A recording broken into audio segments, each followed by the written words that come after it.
پاک فضائیہ کار راشد منہاس شہید کو ان کے 51ویں یوم شہادت پر خراج عقیدت۔ ناظرین، 20 اگست 2022 پاکستان کے بہادر سپوت، اعلیٰ ترین فوجی اعزاز نشان حیدر پانے والے کمسن ترین پائلٹ آفیسر راشد منہاس شہید کے 51ویں یوم شہادت کے موقع پر انہیں خراج عقیدت پیش کرنے کے لیے پاک فضائیہ کے شعبۂ تعلقات عامہ نے ایک مختصر دستاویزی فلم جاری کر دی۔ ناظرین، آپ کو بتاتے چلیں، پائلٹ آفیسر راشد منہاس شہید 17 فروری سن 1951 کو پیدا ہوئے۔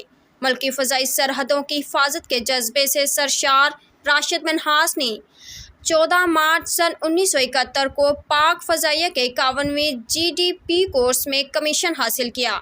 بعد ازاں انہیں آپریشنل کنورژن کورس کے لیے ماڑی پور مسرور میں واقع نمبر 2 سکواڈرن میں تعینات کیا گیا، جہاں رب کائنات نے ان کے مقدر میں لازوال رفتیں لکھ رکھی تھی۔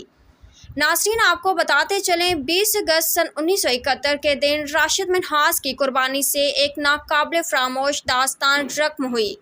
اس دن راشد نے اپنے انسٹرکٹر پائلٹ فلائٹ لیفٹیننٹ مطیع الرحمان کے ناپاک عزائم کو خاک میں ملا دیا، جس نے ان کے T-33 تربیتی طیارے کو ہائی جیک کر کے بھارت لے جانے کی کوشش کی۔ راشد نے جہاز کا کنٹرول واپس لینے کی بھرپور جدوجہد کی اور قبل ازیں کہ جہاز ملکی سرحد عبور کر جاتا، اسے زمین بوس کرنے کو ترجیح دی۔ مٹی کے اس بہادر سپوت نے اپنی جان مادر وطن پر قربان کر دی، لیکن ملکی وقار پر آنچ تک نہیں آنے دی۔